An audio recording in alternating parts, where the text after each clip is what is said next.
Hello, Serious Survivor here, and want to talk a little bit about what's going on in Afghanistan.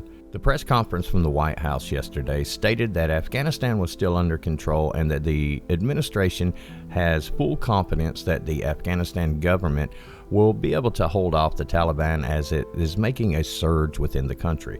Taliban forces are gaining momentum, pushing the Afghanistan government's forces out of several districts and taking control of various weapons and military vehicles in the process while the U.S. withdraws from the country. A large portion of the military hardware and equipment they're taking over was left behind by the United States. While this happens, the Afghanistan government continues to lose territory, having already left 7 districts as the Taliban assumes control. The U.S. Central Command announced Tuesday that the drawdown is more than 90% complete, and they've handed over 7 facilities to the Afghan military. So far, more than 1,000 members of Afghanistan's military have fled the country. This led to Tajikistan's President Emomali Rahmon to mobilize 20,000 military reservists to strengthen their border. The deterioration of the situation on the ground and the resurgence of the Taliban comes nearly 20 years after the U.S. and international forces entered Afghanistan to out the Taliban. Mr. Biden's plan is to fully withdraw from Afghanistan by September 11th, 9/11, on the 20th anniversary of the Al-Qaeda attacks on the U.S. So by creating a huge power vacuum in that area of the world, who will fill it? So far, Iran has said they're going to fill it. They're going to move in and provide military support, but the question is for which side and to what they're looking to gain here. But an even more concerning factor is as American troops complete their withdrawal from Afghanistan, Beijing, China, appears to have been waiting in the wings for an opportunity to enter this war-torn country. For President of China and the Communist Party, Afghanistan is a crucial piece of their puzzle for success in that region.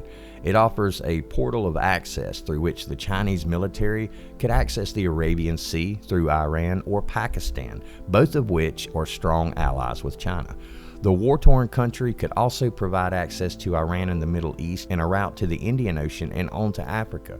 China's preparing right now to make massive investments that would secure its influence in Afghanistan. CCP expert Gordon Chang stated that because the Chinese are more vicious, yes, I think they'll have a better chance of achieving their goals in Afghanistan than us. The Taliban is surging as we speak as Biden pulls U.S. troops out of Afghanistan, and the experts around the world are warning Mr. Biden of a foreign policy disaster. The press conference yesterday given after Biden spoke, then there were several more conferences after that on the White House's website, and I watched them all, and it was really eye-opening to see and hear what was being said during that press conference.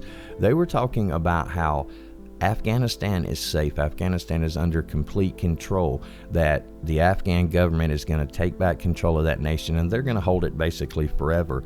And as they were saying that, people were dying in Afghanistan from the Taliban surging through a lot of the areas that had been abandoned basically by our military by orders from this new government.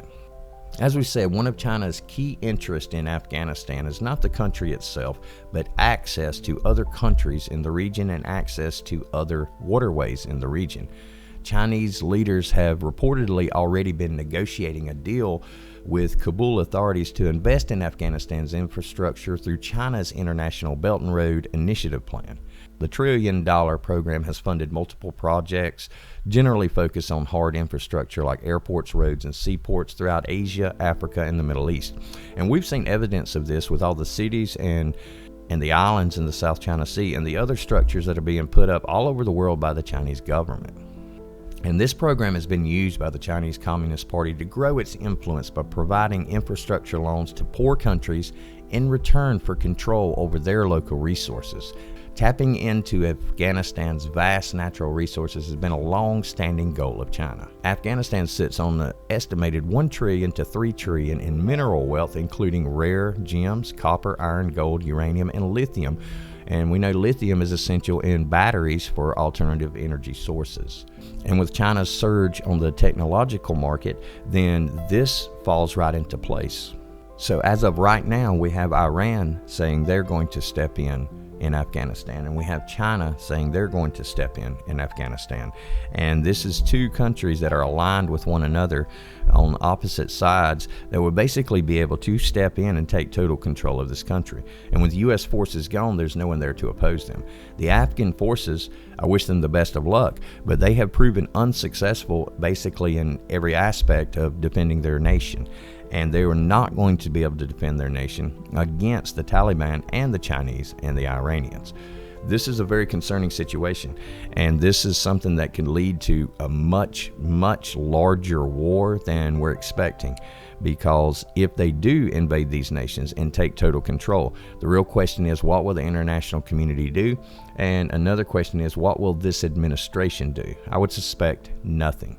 I would suspect that this area would be taken by the Chinese and the Iranians, giving them total control over that area of the world and giving China even more access to waterways that put them closer to us. I'm going to be keeping up with this very closely and bringing as much information as I can because this is very important. It's happening as we speak.